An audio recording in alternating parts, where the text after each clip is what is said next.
Je suis Camerounais et je vis en Chine. Laisse-moi te dire que la Chine n'est pas du tout ce que tu imagines. Dans cette vidéo, je vais te présenter les choses qui m'ont beaucoup choqué quand je suis arrivé ici en Chine. Premièrement, c'est pour stopper le taxi. Dans certaines villes ici en Chine, pour stopper le taxi, tu ne peux pas te placer en gros, tu stoppes le taxi. Il faut le faire par téléphone. Ils ont les applications ici là. Il y en a plusieurs. Là où tu fais, tu appelles le taxi là par téléphone. Le taxi arrive. Si tu as les cash, si tu as le cash et que tu n'as pas l'argent dans ton téléphone, par exemple, dans ton compte Alipay ou bien WeChat, ou bien par compte bancaire, si tu n'as pas l'argent dedans, tu es mort, tu ne peux pas prendre le taxi. Tu ne peux pas appeler aussi le taxi. Mais dans certaines villes, j'ai entendu que dans certaines villes, tu peux facilement appeler le taxi ou bien la moto. Par exemple, en Guangzhou, comme il y en a trop les Africains qui sont là-bas pour le business, tu peux prendre la moto, tu scannes le code, tu payes bien, tu peux payer avec les billets. Ça, c'est la première chose qui m'a choqué ici en Chine. La difficulté à prendre le taxi si tu n'as pas les moyens de paiement Alipay et WeChat. La deuxième chose qui me choque ici en ville, c'est dans les restaurants, quand tu pars pour manger. Parce que quand tu arrives dans une ville, ça, ce sont les choses, les premiers soucis que tu rencontres. Quand tu entres dans un restaurant chinois ici, pour passer même d'abord la commande, tu ne connais pas lire, tu ne connais pas les caractères. Donc pour passer la commande, tu vas seulement regarder. Si tu n'as pas la chance de tomber dans un restaurant là où on te montre les menus avec le dessin des plats, tout ça, ce que tu vas choisir, tout ce que tu vas choisir, c'est que la sauce. À part le riz, même d'abord ici en Chine, le riz et les spaghettis. Le reste de la nourriture ici en Chine, ce n'est que les sauces, les sauces, les sauces. La seule chose, donc, toutes les nourritures chinoises là où tu vas aller, il y aura toujours le riz. Le riz, le riz, le riz, le riz, les spaghettis.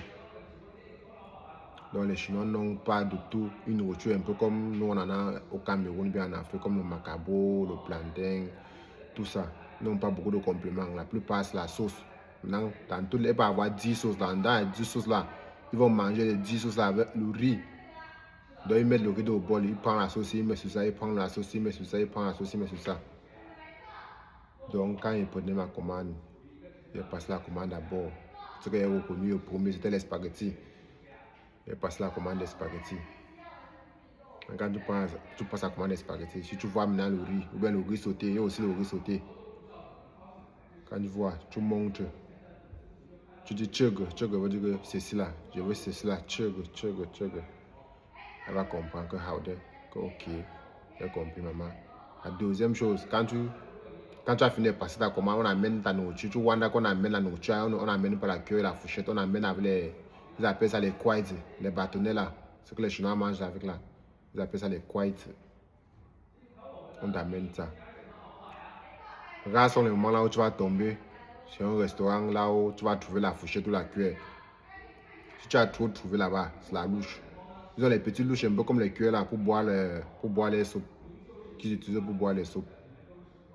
Donc c'est le moment là qu'on t'amène la nourriture que tu apprends à manger avec les bâtonnets. Les chopsticks. On appelle ça en anglais les chopsticks. Tu apprends, que tu prends comme ça, tu soulèves les spaghettis que tu veux manger. Les spaghettis retombent dans l'assiette. Tu as faim.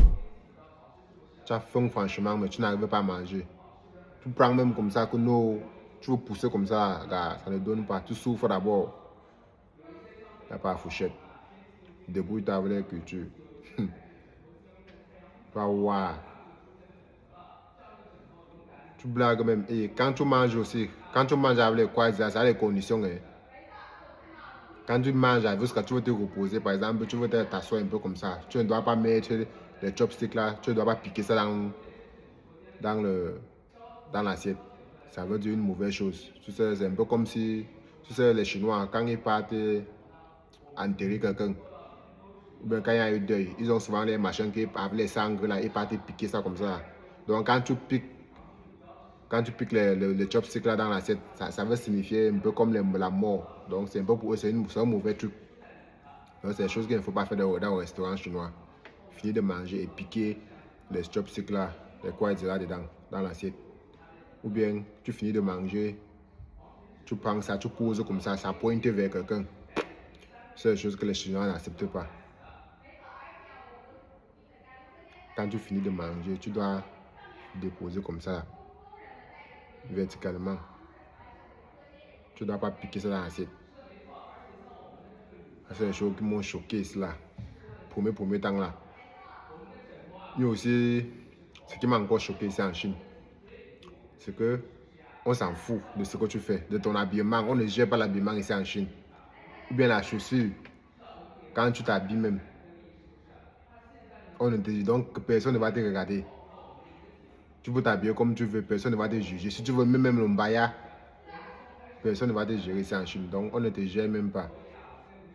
La plupart des Chinois ils s'habillent chaud, mais ils ont les chaussures sales. Habille-toi comme tu veux, personne ne va te regarder, mon ami. Comme ça, la vie, cela. Et les Chinois, quand tu viens d'arriver dans un endroit, surtout dans un endroit là où il n'y a pas les étrangers, par exemple dans une école, comme par exemple là où je suis, quand tu viens d'arriver, après toi, pour les photos, tu vas seulement marcher comme ça là. Les Chinois vont, tu vas voir quelqu'un va se lever le téléphone comme ça pour te filmer. Tout le monde va chercher à te filmer. L'autre va venir même te dire hello, hello, cré, bye, ciao, penma. Ça veut dire que, pardon, on peut prendre la photo ensemble. Donc on vient te supplier qu'on peut prendre la photo ensemble. C'est-à-dire que quand tu vis en Chine, donc tu deviens star même sans vouloir. À toi alors, tu te places, tu acceptes oui. Pendant que tu es en train de prendre, quand l'autre est en train de partir, l'autre est en train de revenir pour te demander qu'on peut prendre les photos ensemble. Quand tu ne connais pas encore parler au chinois, tu entends seulement ce son là que tu commences à prendre les mots créer pas et ciao pied ma, créer pas et ciao ma, créer ma. Tu dis oui, créer. Comme moi, alors, j'étais à Babylone, moi, je disais seulement toi. Quand le premier mot que j'avais appris, a dit toi. Les photos vont te tuer les premiers temps jusqu'à ce qu'ils vont s'habituer avec toi. Dans la prochaine vidéo, je vais vous expliquer ce qui m'a poussé à apprendre le chinois. Abonne-toi si tu aimes le contenu. Et on se retrouve à la prochaine.